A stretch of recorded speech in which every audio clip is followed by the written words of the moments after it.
Good morning विद्यार्थी। आप लोग को पहले की वीडियो में मानव नेत्र के प्रमुख भाग के बारे में बताया गया था। श्वेत पटल के बारे में, कोराइड के बारे में, कॉर्निया के बारे में, नेत्र लेंस के बारे में, सिलियरी मांसपेशियां के बारे में, पीत बिंदु के बारे में, शंकु तंत्रिका तंतु के बारे में और क्षण तंत्रिका तंतु के बारे में। आज हम आप लोग को बताएंगे सबसे पहले अंध बिंदु के बारे में। तो आप पहले एक रफ करके हम फिगर बना लेते हैं नेत्र का। रफ फिगर बना रहे हैं, ठीक है। ये इसका लगभग रेटिना भाग होता है, ये लेंस भाग होता है। यहां से प्रकाश के अपवर्तन से होते हुए प्रकाश इसमें आती है। गौर कीजिएगा, ये आपको कॉर्निया होती है। गौर कीजिएगा, मैं एक रफ फिगर बना रहा हूं समझाने के लिए। ये रेटिना है, तो जहां पर वाई का मतलब जो पीत बिंदु लिखे थे, तो पीत बिंदु के यहां वाई लिखा जाता है, येलो पॉइंट, और उसके ठीक नीचे बी लिखा रहेगा, ब्लाइंड पॉइंट, अंध बिंदु। तो रेटिना, बोलिए कि रेटिना पर का वह बिंदु जो अंधेरे क्षेत्र में रहता है, इस पर प्रकाश आ रही है इसलिए प्रकाशीय क्षेत्र में रहता है, और इस पर प्रकाश नहीं आ रही इसलिए यह अंध क्षेत्र में होता है। इसी कारण से इसको अंध बिंदु कहते हैं। तो रेटिना पर का वह बिंदु जो अंधेरे में होते हैं उसे अंध बिंदु कहते हैं। समझे बात? और रेटिना पर का वह बिंदु जो प्रकाशीय संवेदनाओं में होती है, प्रकाशीय क्षेत्र में होता है, उसे पीत बिंदु कहते हैं। अथवा पीत बिंदु के अलावे अतिरिक्त एक और बिंदु होती है जो प्रकाशी संवेदनाओं में अध्ययन नहीं होता है, देखा नहीं जाता है, तो उसी बिंदु को अंध बिंदु कहते हैं। तो आप इस अंध बिंदु को इस प्रकार से भी लिख सकते हैं। उससे बेहतर है आपको पहले वाला डेफिनेशन कि रेटिना पर का वह बिंदु जो प्रकाशीय क्षेत्र में नहीं होता है उसे अंध बिंदु कहते हैं। ये बहुत अच्छा पॉइंट है। तो आज इस पॉइंट के बारे में हम लोग बात करेंगे, अंध बिंदु के बारे में। और एक अंध बिंदु के बाद आपको आता है विद्यार्थी कचाव द्रव। ये देखिए रेटिना है और ये नेत्र लेंस है ने। तो रेटिना और नेत्र लेंस के बीच जो द्रव होता है वो कचाव द्रव होता है, कचाव द्रव होता है। रेटिना और नेत्र लेंस के बीच भरे द्रव को कचाव द्रव कहते हैं। इसी से दृष्टि कंट्रोल होता है, दृष्टि नियंत्रण होता है। समझ रहे बात को? और एक होगा नेत्रोध, वो होता है कॉर्निया और नेत्र लेंस के बीच, आगे से ये पीछे से, कॉर्निया और नेत्र लेंस के बीच भरे द्रव को नेत्रोध कहते हैं। और यह नमकीन होता है और इसी के सहायता, इसी के मदद से, इसी से आंसू बनता है। समझ रहे बात को? तो ये है हम लोग को कचाव द्रव और नेत्रोध। ये नेत्र लेंस और कॉर्निया के बीच भरे द्रव को नेत्रोध कहते हैं और नेत्र लेंस और रेटिना के बीच भरे द्रव को कचाव द्रव कहते हैं। समझ रहे विद्यार्थी जी इस बातों को? इसके बाद आप लोग को होगा, शायद एक बताए होंगे, अस्नायु। याद रखिएगा, 14 नंबर पॉइंट में बताए होंगे अस्नायु। ये होता है विद्यार्थी, ये जो नेत्र है उस नेत्र को मस्तिष्क में जोड़ने के लिए एक विशेष प्रकार की तंत्रिका तंतु होती है। मैं फिगर बनाऊंगा, है ने। ये मस्तिष्क और नेत्र से जुड़ी होती है और ये मस्तिष्क के मध्य भाग में जाता है। हमारे मस्तिष्क का 3 भाग होता है, अग्र मस्तिष्क, मध्य मस्तिष्क और पश्च मस्तिष्क। अग्र मस्तिष्क का काम है सूंघने की क्रिया को नियंत्रण करना, देखने की क्रिया का नियंत्रण करना मध्य मस्तिष्क का, और सुनने की क्रिया का नियंत्रण करना पार्श्व मस्तिष्क का काम है। समझ रहे बात? तो मध्य मस्तिष्क में चला जाता है। मध्य मस्तिष्क में दो गो ऑप्टिकल रहता है, एक का नाम बाएं ऑप्टिकल और एक का नाम दाएं ऑप्टिकल होता है। जो बायां आंख है वो दाएं ऑप्टिकल से जुड़ा रहता है और जो दाहिना आंख है वो बाएं ऑप्टिकल से जुड़ा रहता है। मतलब इस आंख के क्रिया का नियंत्रण ये ऑप्टिकल करता है और इस क्रिया का नियंत्रण इस ऑप्टिकल करता है। मैंने नियंत्रण बोल रहा है, नियंत्रण जो आपको बायोलॉजी के 5वां चैप्टर कोऑर्डिनेशन और कंट्रोल में समन्वयन और नियंत्रण चैप्टर में मैं इस बात को वहां पर बायोलॉजी के बात में ये फिजिक्स का सेंटेंस को जोड़ेंगे कि ऑप्टिकल का क्या कार्य है। तो अभी आपने पढ़ा कि यह मध्य मस्तिष्क के हिस्सा में होती है और ये दो भाग में होता है जिसका नाम होता है बाएं ऑप्टिकल और दाएं ऑप्टिकल, जो दोनों नेत्र से जुड़ा रहता है। नेत्र में जो प्रतिबिंब बनती है उस प्रतिबिंब को क्षण तंत्रिका तंतु और शंकु तंत्रिका तंतु मध्य मस्तिष्क में इस स्नायु के द्वारा पहुंचाता है, जिसका नियंत्रण यानी बना था आपको वास्तविक उल्टा ने और उसको कंट्रोल करके नियंत्रित कर करके सीधा बनाने का काम करता है। तब हम किसी वस्तु को जो बन रहा है हमारे नेत्र में प्रतिबिंब उल्टा, उसको हम सीधा महसूस करते हैं। तो ये कंट्रोल होता है मस्तिष्क में, नेत्र में नहीं। नेत्र में तो प्रतिबिंब किसी वस्तु को बनेगा तो उल्टा और अस्थायी, लेकिन ये वहीं जा कर करके सीधा भी होता है और बहुत बार देखने पर वो सेरेब्रम से जुड़ा रहता है जो उसको कंट्रोल कर संरक्षित करता है और फिर उसे कई दिनों, कई वर्षों, कई दिन, बहुत वर्षों तक याद रखता है। यदि हम किसी चीज को झटके में देखते हैं या बहुत कम समय में देखते हैं या एक दो बार देखते हैं तो याद करते हैं कि हम आपने कभी फील किया है, आपको हमने देखे हैं, आपको महसूस हो रहा है कि हम आपको कहीं पर देखे हैं। तो ये तब बात आती है जब हम उसे देखते हैं और पूर्णतः याद नहीं रहता है, तब ये चीज हम लोग को मस्तिष्क में बार बार रोटेट करती है ना। मस्तिष्क में, नेत्र में नहीं। नेत्र का काम जखनी देखा यूं ही खत्म हो गया क्योंकि अस्थायी है। तो विद्यार्थी जी अभी आपने सुना स्नायु जो है एक प्रकार के तंत्रिका तंतु है यानी मांसपेशियां है जो नेत्र को मस्तिष्क से जोड़ने का काम करता है। स्नायु क्या है? तो नेत्र को मस्तिष्क से, मध्य मस्तिष्क से जोड़ने का काम करता है विद्यार्थी। इसके बाद आपको दृष्टि अच्छे होगा। दृष्टि अच्छ देखिए, नेत्र से होकर ये अंग नहीं है, इस बात को याद रखिएगा। मैंने अंग में लिखा है लेकिन ये अंग नहीं है। जब नेत्र लेंस से होकर प्रकाश अंदर नेत्र की कहां पर मिलती है? रेटिना पर मिलती है। तो नेत्र लेंस के बाद जो किरण होती है उसी को दृष्टि अक्ष कहते हैं। यहां से यहां तक के दृष्टि अक्ष और आंख के बाहर वाली जो प्रकाश होता है उसको प्रकाशीय अक्ष कहते हैं। तो ये था हम लोग को नेत्र के अंतर्गत सभी पॉइंट के बारे में। आज जो भी पॉइंट आप लोग का लिखा था है ने, याद होगा कि कितने पॉइंट हम लोग पढ़े होंगे? 8-9 पॉइंट पढ़े थे, मुझे याद है ने। तो उसके बाद हम अन्य बिंदु से दिखाते हैं। इसके बाद फिर नेत्र का फिगर आपके सामने साफ साफ बनाएंगे, फिर उसका वर्णन करेंगे।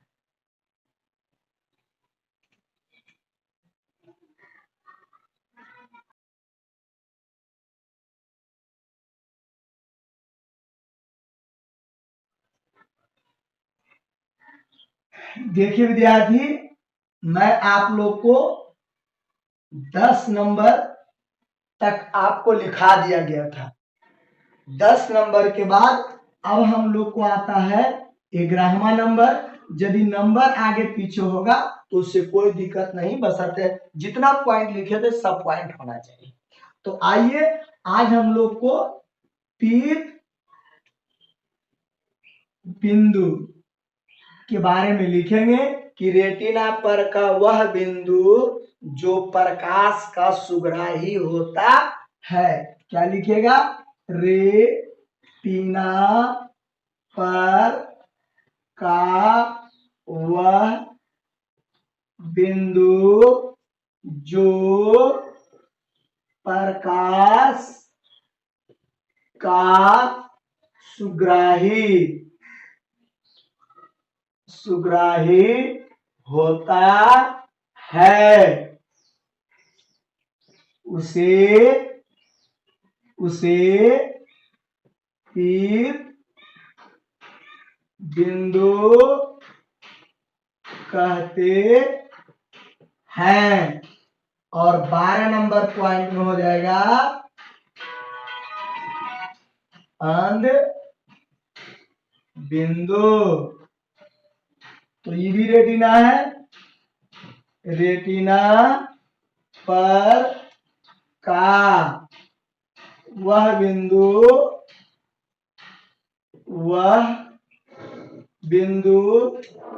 जो प्रकाश का सुग्राही नहीं होता है अथवा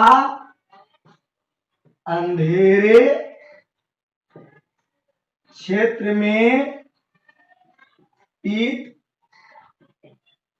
बिंदु के नीचे होता है, जिसे अंध बिंदु कहते हैं। ठीक है विद्यार्थी, 14 नंबर पॉइंट। ठीक है, आ रहा है, पीत बिंदु हो गया 14 नंबर पॉइंट। 13 नंबर पॉइंट में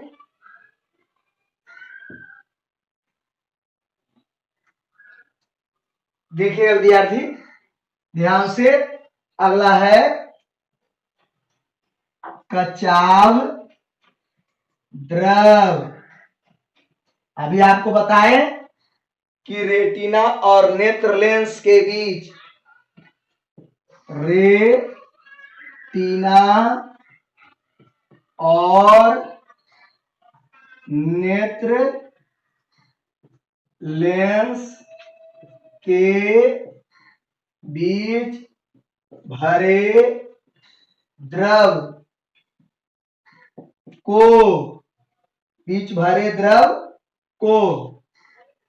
नेत्र, रेटिना और नेत्र लेंस के बीच भरे द्रव को कचाव द्रव कहते हैं। इससे दृष्टि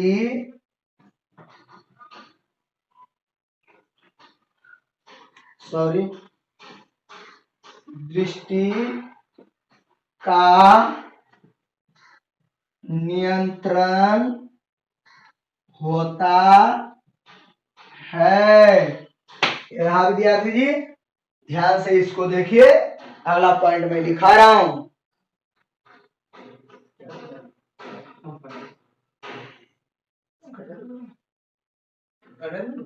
करायला फायदा ओके ना फायदा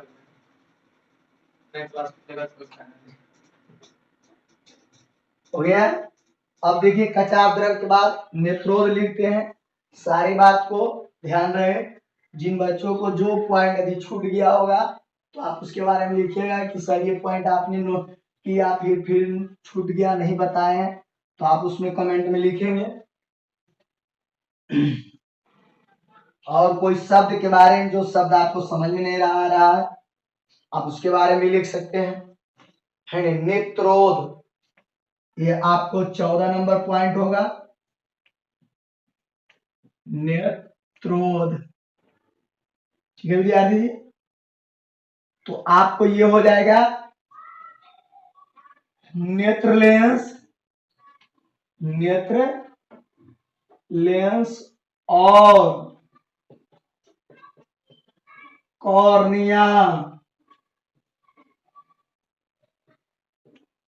कॉर्निया के बीच भरे द्रव को नेत्रोद कहते हैं। नेत्रोद कहते हैं। यह नमकीन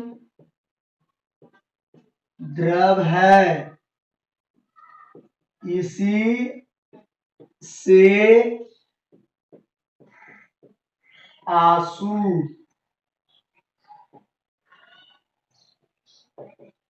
बनता है। ये हो गया।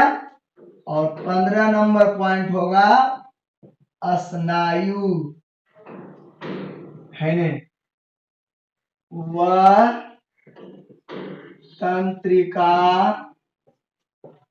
तंतु जो नेत्र को मध्य मस्तिष्क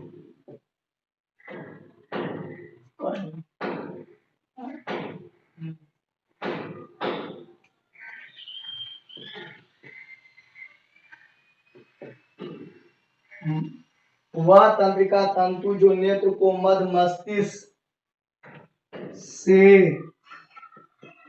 जोड़ता है, उसे स्नायु कहते हैं। इसके बाद अगला पॉइंट होगा विद्यार्थी दृष्टि अक्ष।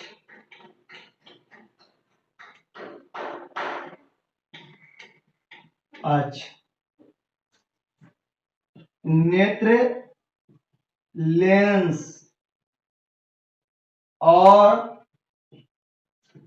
रेटिना के बीच प्रकाश रेखा को दृष्टि अक्ष कहते हैं। दृष्टि अक्ष कहते हैं। देख लिया विद्यार्थी जी, ये सारी बातों को 16 पॉइंट लिखाए थे। शुरू में 14 को लिखाए थे, जिसमें 2 को बढ़ गया था, आयरिस और पुतली, ये 2 को बढ़ा था, तो 14 2 16, कुल 16 पॉइंट नेत्र के अंदर भागों के बारे में पढ़ा। इन नेत्र का जो है अंग नहीं है विद्यार्थी, बल्कि ये जो है विद्यार्थी उसके अंदर प्रकाश को दर्शाता है, इसलिए ये नेत्र के अंतर्गत पढ़ना है विद्यार्थी। ये नेत्र के अंदर को ये दर्शाता है विद्यार्थी, इसलिए ये सभी नेत्र के प्रमुख भागों के बारे में बताया गया है, जो आप लोग के सामने 16 पॉइंट 2 दिन में खत्म हुआ। आगे मैं बता रहा हूं नेत्र की संरचना, मानव नेत्र की संरचनाओं के बारे में। ये मानव नेत्र के बनावट के जो प्रमुख भाग है, उन सभी भागों के बारे में आपने डिटेल से पढ़ लिया। एक एक पॉइंट करके मैंने आपको 16 पॉइंट लिखाया, आप इसको गौर से देखें। मैं आगे फिगर बनाता हूं।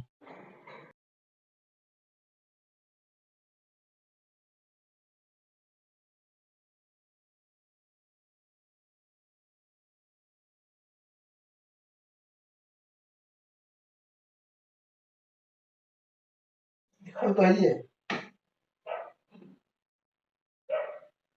देखिए विद्यार्थी, अब मैं है आप लोग को मानव नेत्र की संरचना के बारे में बताते हैं। आप पहले फिगर को गौर से देखिएगा, है ना। फिगर में तो सारी बात लिखिएगा, तो आपको गजा बजा दिखे लगेगा। देखिए, आप ध्यान से देखिएगा। मैं क्वेश्चन लिख करके बना देता हूं, लिख देता हूं। मानव नेत्र का सचित्र वर्णन करें। ये बहुत इंपॉर्टेंट क्वेश्चन है विद्यार्थी, एग्जाम में पूछता है। आइए मैं इसके बारे में पहले चित्र बनाता हूं, आप एकदम ध्यान से देखिएगा। ये लग रहा है गोल है ना। ये पूर्णतः गोल नहीं होना चाहिए। यह देखिए थोड़ा, अब देखिए ये गोल तरह है। अब आप इसको ऐसे कर दीजिएगा, कर दिया, ठीक है। और आप इसको इस प्रकार से दर्शाइएगा, ऐसे अंदर से इसको ऐसे, सॉरी थोड़ा दूरी बना करके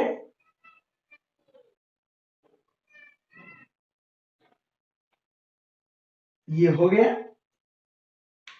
इसमें एक और बनाइएगा,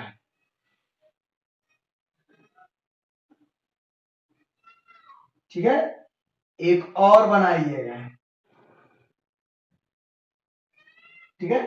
अब इसमें इस प्रकार से दर्शा दीजिएगा, ठीक है। ये आपको इस प्रकार से दर्शाइएगा, ये रेटिना बन जाएगा। इसको थोड़ा ब्लैक कर दीजिएगा, ठीक है।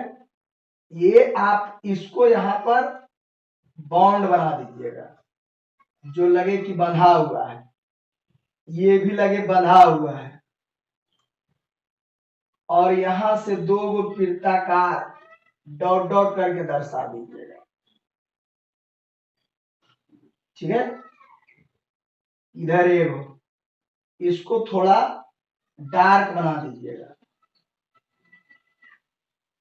अब अंगूठी की तरह लग रहा होगा, ठीक है। इसको एल लिख दीजिए, ठीक है ना। इसको पतला थोड़ा कर देते हैं, एक बाई लिखिएगा, एक बी लिखिएगा, ठीक है। अब जो इसके अंदर वाला भाग है उसको काला कर दीजिएगा,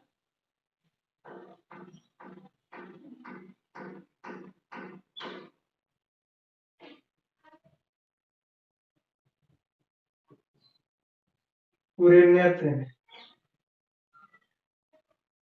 फिगर आप घर पर जितना सुंदर से हो सके बनाइए।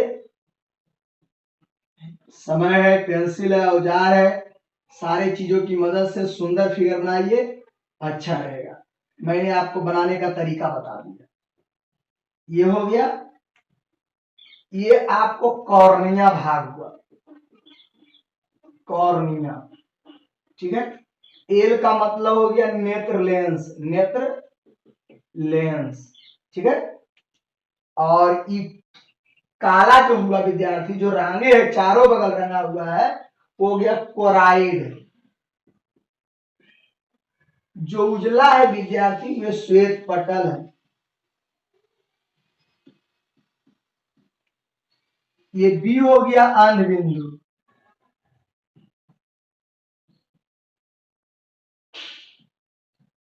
वायु हो गया पीत बिंदु,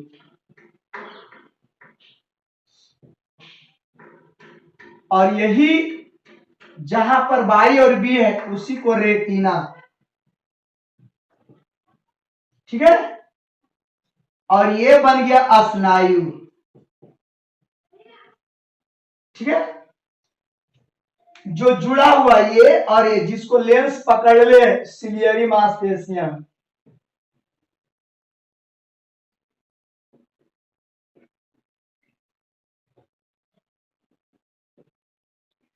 नेत्र लेंस और इसके बीच के जो ये द्रव है विद्यार्थी, ये हो गया नेत्रोध। और इसमें जो द्रव भरा हुआ है विद्यार्थी,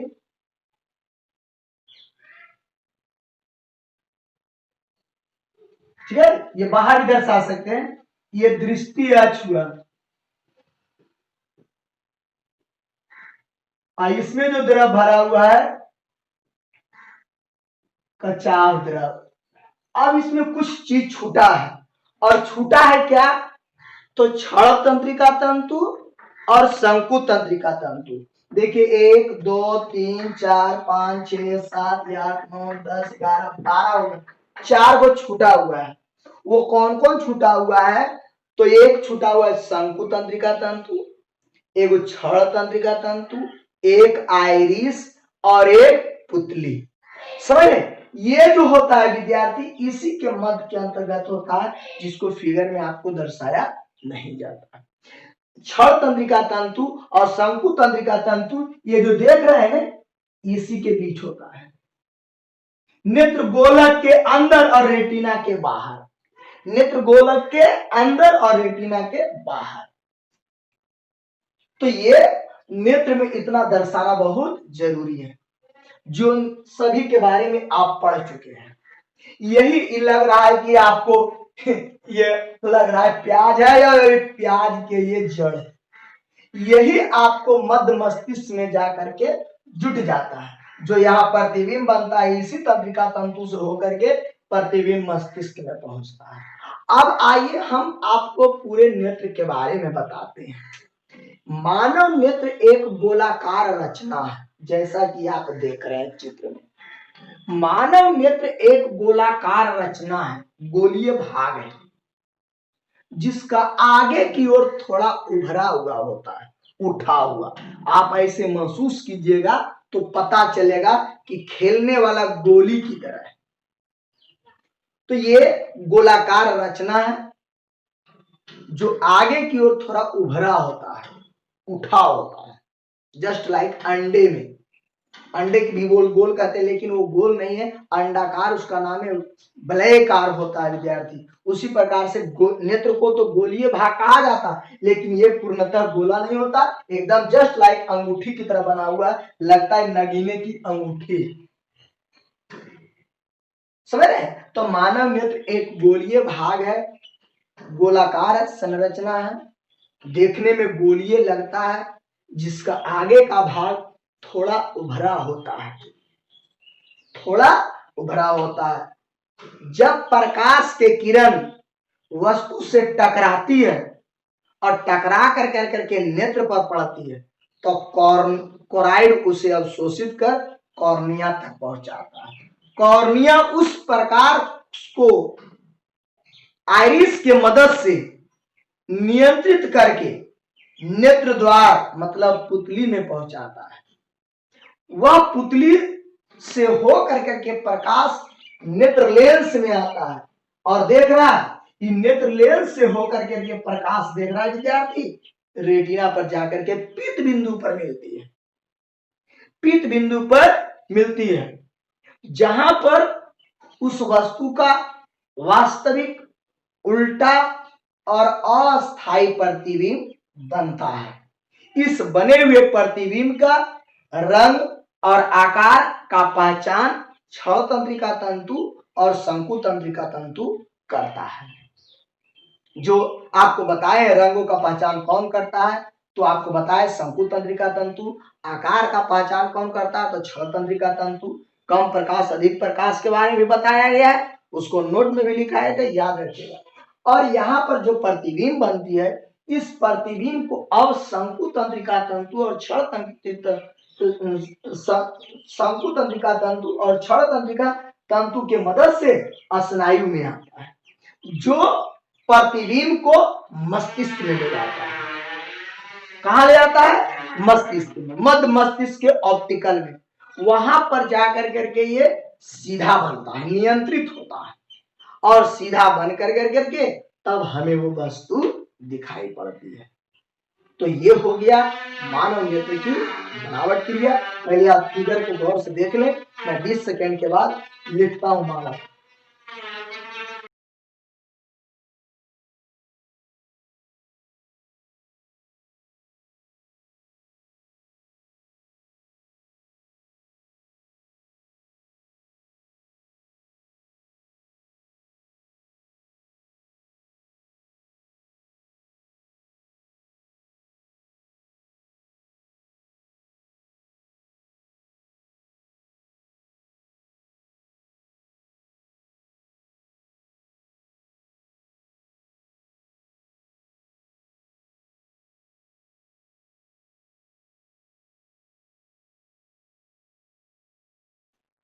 देखिए, अब सारी बातों को आपने गौर से देख लिया।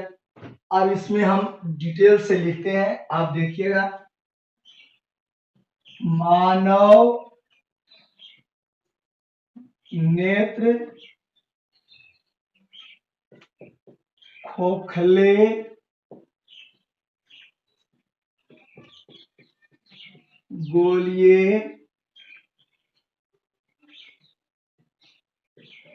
भाग की तरह होता है जो आगे की ओर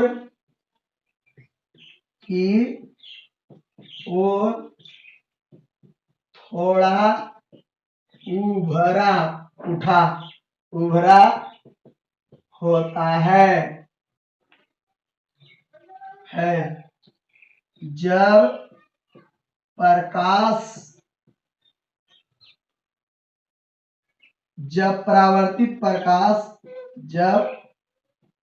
परावर्तित प्रकाश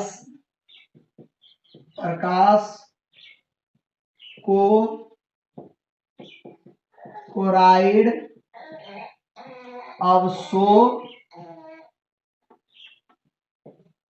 अवशोषित कर कॉर्निया को देता है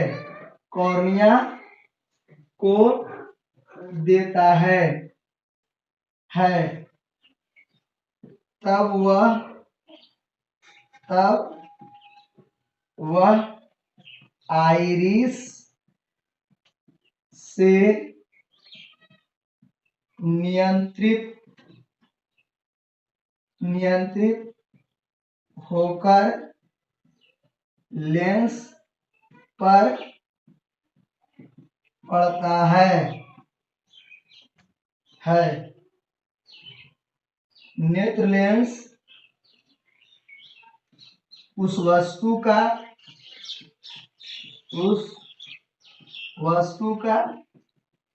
वास्तविक उल्टा और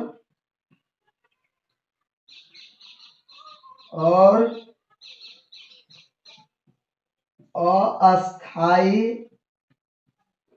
प्रतिबिंब रेटिना पर बनाता है। तो ठीक है विद्यार्थी, आपने देखा, आप सजा करके लिखिएगा, मेरे पास जगह कम है नहीं। तो ये था मानव नेत्र, ये लगभग 4 से 5 नंबर का क्वेश्चन में आता है विद्यार्थी, है नहीं। यदि खाली कर दे मानव नेत्र का सचित्र वर्णन करे तो चित्र बना करके इतना बात लिख देना है। यदि इसमें कुछ कहे कि कुछ इसके प्रमुख भागों को लिखे तो इतना भाग में जो भाग तुमको याद है, रेटिना, नेत्र लेंस, पीत बिंदु, अंध बिंदु, उनमें से कोई भी भाग को भी लिख सकते हैं। तो ये आप लोग का प्रश्न और उसका जवाब हुआ विद्यार्थी। तो देखा आपने ध्यान से, अब आगे गौर से देखिए, पढ़िए उसको एक बार।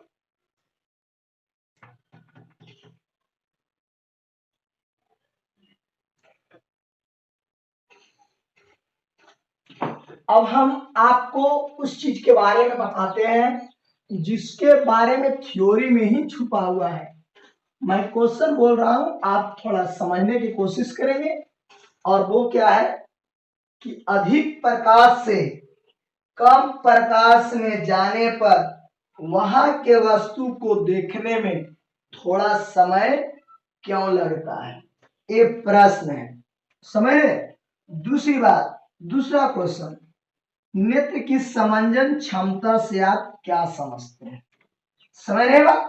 ये सब प्रश्नों का बारे में हम बता रहे हैं, आप देखिए। सबसे पहली बात आप लोग को अभी मैंने बताया, क्वेश्चन लिख देता हूं, वो क्वेश्चन को भी समझिए।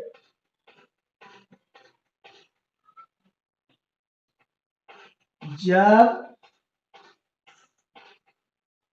अधिक प्रकाश से कम प्रकाश वाले कमरे में जाते हैं, जब अधिक प्रकाश से कम प्रकाश वाले कमरे में जाते हैं तब वहां के वस्तु को देखने में थोड़ा समय क्यों लगता है? बड़ा प्रश्न। इसको आप बोल सकते हो कि अंधेरे वाले कमरे में जाने पर वहां पर हमें कुछ भी दिखाई नहीं पड़ता, क्योंकि जब यहाँ पर है तो यहाँ प्रकाश है, और जब अंधेरे वाला कमरा में जाते हैं या कम प्रकाश वाले कमरे में जाते हैं इस कमरे की अपेक्षा, तो वहां एकदम कुछ समय के लिए बिल्कुल चकाचौंध हो जाता है, आपको कुछ भी दिखाई नहीं पड़ता है। तो वैसा क्यों? तो आप लोग को पढ़ाया है आइरिस पुतली के बारे में, ध्यान दीजिए, आइरिस और पुतली के बारे में वहां पर बताया गया होगा कि यह एक पर्दा की संरचना। मैंने पेपर कागज का बारे में समझाया था कि इस कागज को मान लो कि आइरिस है, जो अधिक प्रकाश में जाने पर सिकुड़ता है। जिस प्रकार से पॉलीथीन में जब हम गर्म करते हैं प्लास्टिक को, तो देखो कैसे सिकुड़ता है, सिकुड़ता है। तो विद्यार्थी जब अधिक प्रकाश में जाता है तो वह आइरिस भी क्या होता है? सिकुड़ता है, सिकुड़ता है, यानी सिकुड़ते चला जाता है। और उसी के मध्य में बीच में एक छिद्र था, नेत्र द्वार, तारा, जिसको पुतली कहते हो। तो जब आइरिस सिकुड़ेगा तो ऑटोमेटिक है कि वह पुतली ही सिकुड़ेगा, और नेत्र द्वार भी छोटा होगा। समझ रहे हैं? अधिक प्रकाश में जब जाते हैं तो पुतली सिकुड़ करके क्या हो जाता है? छोटा हो जाता है।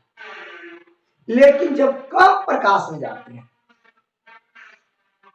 तो एक तो सिकुड़ा हुआ है, छोटा हो जाएगा, और कम प्रकाश वाले कमरे में जा रहे हैं तो चूंकि छोटा रहेगा तो प्रकाश भी तो कम जाएगा, प्रकाश भी कम जा रहा है और कमरे में भी कम प्रकाश है, तो बहुत कम गया। इसलिए वहां पर वस्तु को देखने में समय लगता है, क्योंकि ये फिर फैलेगा, फिर फैलेगा। जितना देर इसे फैलने में लगेगा पुतली को, उतना ही देर वहां के वस्तु को देखने में लगेगा। इसका कोई निर्धारित समय नहीं कि कितना देर, मिनट, 2 मिनट, 4 मिनट, 10 मिनट। ये तो अधिक प्रकाश से एकदम बिल्कुल कम प्रकाश में गए तो ज्यादा समय लगेगा। लेकिन जो बाहर वाला प्रकाश है वो थोड़ा कम है, और उससे थोड़ा कम अंदर वाला है, तो वहां जल्दी फैलेगा।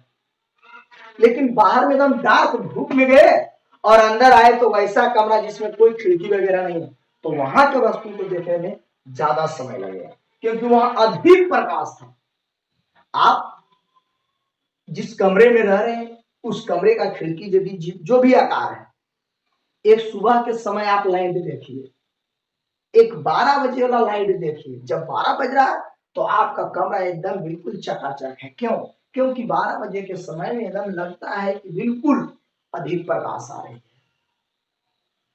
तो अधिक प्रकाश में उसी छिद्र से अधिक प्रकाश जाएगा, लेकिन वही छिद्र रहेगा और कम प्रकाश वाले कमरे में गए तो ऑटोमेटिक है कि कम प्रकाश भी आएगा, क्योंकि प्रकाश भी कम है और छिद्र भी छोटा है।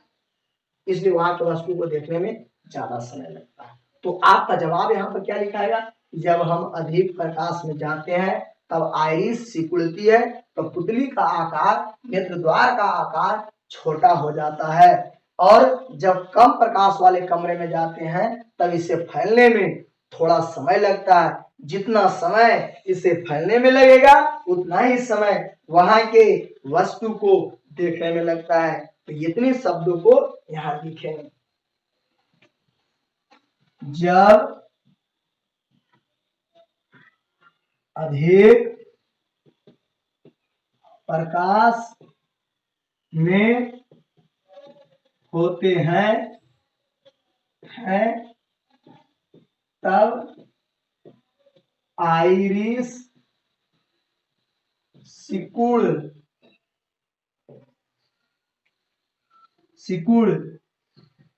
जाता है, जिससे नेत्र द्वार ब्रैकेट में पुतली का आकार छोटा हो जाता है, हो जाता है, लेकिन कम प्रकाश में जाने पर उसे फैलने में थोड़ा समय लगता है। जितना समय उसे फैलने में लगता है, उतना ही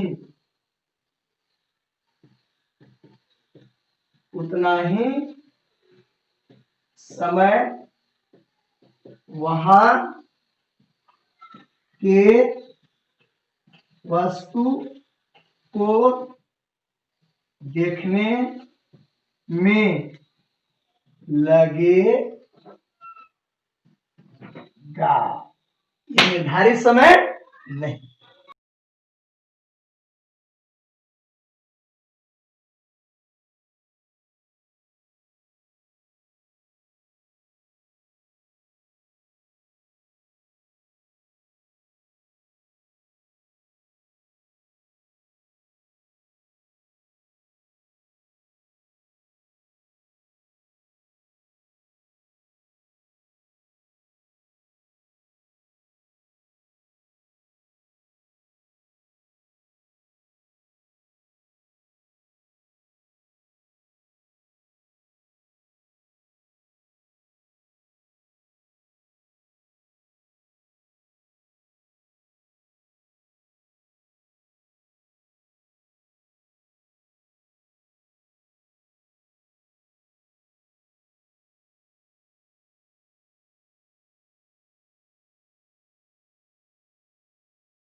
देखिए अगला क्वेश्चन,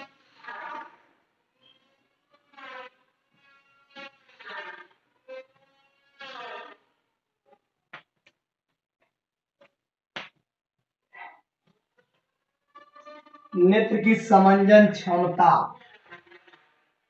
ये ऑब्जेक्टिव में भी आता है, कितना होता है? 4 डाईऑप्टर।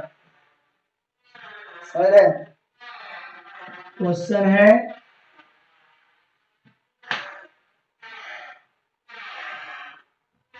नेत्र की समंजन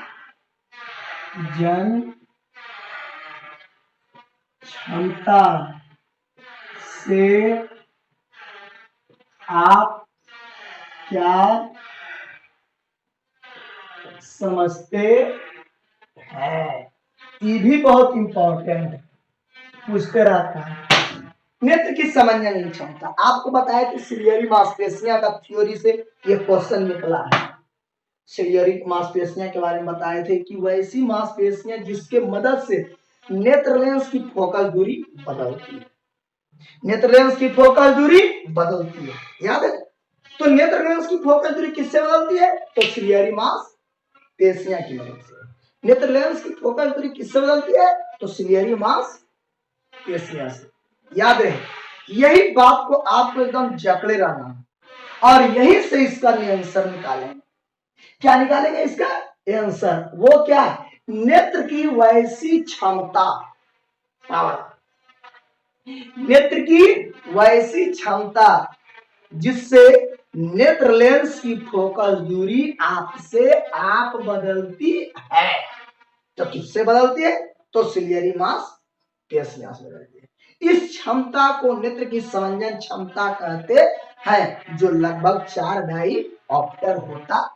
4D डाईऑप्टर, मैंने आपको बताया लेंस की क्षमता का मात्र डाईऑप्टर अथवा प्रति मीटर होता है, क्योंकि 1 प्रति मीटर बराबर 1 डाईऑप्टर होता है। आपको पहला टेस्ट में यह क्वेश्चन आया था कि लेंस की क्षमता का मात्रक क्या होता है। एक ऑप्शन था डाईऑप्टर, एक आंसर था आपको प्रति मीटर एक आंसर था, इनमें से दोनों और इनमें से कोई नहीं, तो उसका जवाब होगा इनमें से दोनों।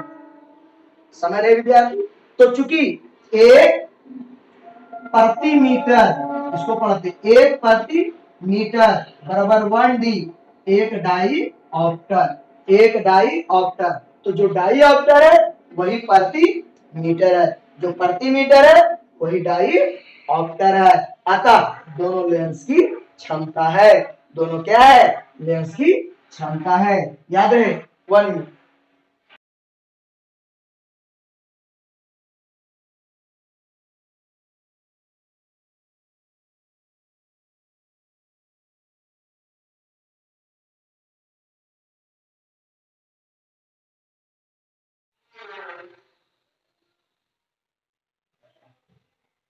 ओके विद्यार्थी जी, देखिए परिभाषा बताएंगे। नेत्र की वैसी क्षमता जिससे नेत्र लेंस की फोकल दूरी आपसे आप बदलती है। नेत्र की वह क्षमता, क्षमता सामर्थ्य भी कहते हैं, नेत्र की वह क्षमता जिससे नेत्र लेंस की फोकस दूरी आप से आप बदलती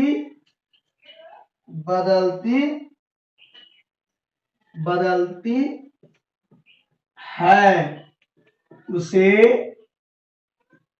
नेत्र की समंजन क्षमता कहते हैं। सामान्य नेत्र में इसका मान 4D, 4 डाई ऑप्टर होता है। नोट याद रहे कि जब आप वृद्ध अवस्था में आ जाइएगा, वृद्धावस्था में, बुढ़ापे में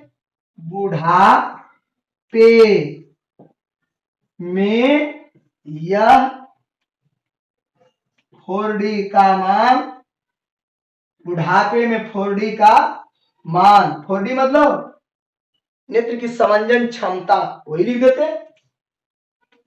देखिए विद्यार्थी,